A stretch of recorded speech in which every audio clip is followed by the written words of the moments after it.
All right, when it comes to training, we have to remember that everything can make a difference. That's not saying that everything will make a difference, but we have to take into account the equipment we're using, the environment we're in, conditions we're in, and one of the things that can make a difference in how we train, how we move, how much pain we're in, how we feel, is our footwear. So we're gonna do a fun footwear demo today.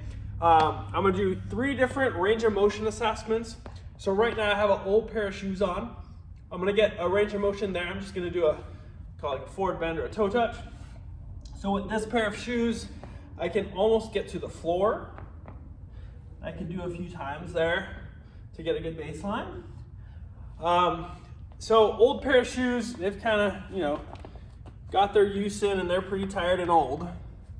So now I'm just gonna go no shoes. So if I'm barefoot, how does my range of motion change without that pair of shoes on?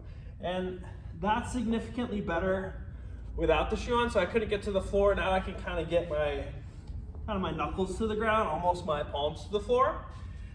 So that tells me those old shoes probably aren't doing anything good for me as far as range of motion and movement goes.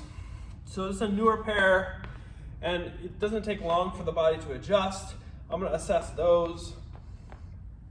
So again, that's maybe just a smidge tighter than my forward bend without my shoes on, but still a good amount better than with the old pair of shoes. So I'll throw those back on again, just to show again how quick this stuff can change and how fast our body adjusts to like the equipment, if we consider shoes equipment that we're wearing. So old pair, again, these have lost their life, and that stiffens up on me again pretty quick. Now I can no longer get to the floor, kick those off, and range of motion test again, and that's good. So at this point, these shoes are done, right? These black pair, they might as well get tossed. So if you're at a point where you're like, I might need a new pair of shoes, that's a simple way to test things, to go, how do I feel without my shoes on? When I put my shoes on, do things feel tighter? Do I feel worse? If so, it might be time for a new pair.